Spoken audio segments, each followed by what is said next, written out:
now we have Rocco's KFC. This is keto fried chicken. So I decided to do a chicken nugget here, but it'll work with large pieces of chicken as well. Very simply, I replaced the flour in the classic fried chicken with almond flour, which, as we know, is higher in protein, fiber than regular white flour. So give it a try. Tell me what you think. So you're and then did you flash fry it, or what did you do here to make it we cooked it in the microwave first so that we don't have to fry it for as long as you normally would. It's about a minute in the microwave.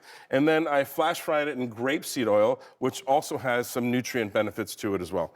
High in vitamin E, grapeseed oil is actually good for you. It's not just an oil that helps you fry things. So we're taking the carbs from 18 to 6 grams per serving, and the fat from 35 to 27 grams of fat.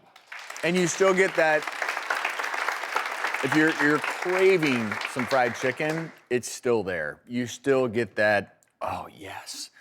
And getting back to comfort foods, it's not always that the comfort food is unhealthy, it's how you prepare it that is unhealthy. So for sure, yeah. Love all these swaps. I love using almond flour as an example here instead of just regular. Yeah.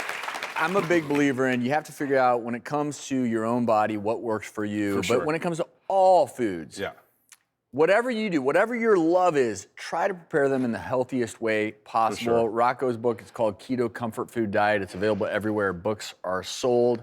Thanks, buddy. Thank you. Good Thank you seeing so much. Great to see that.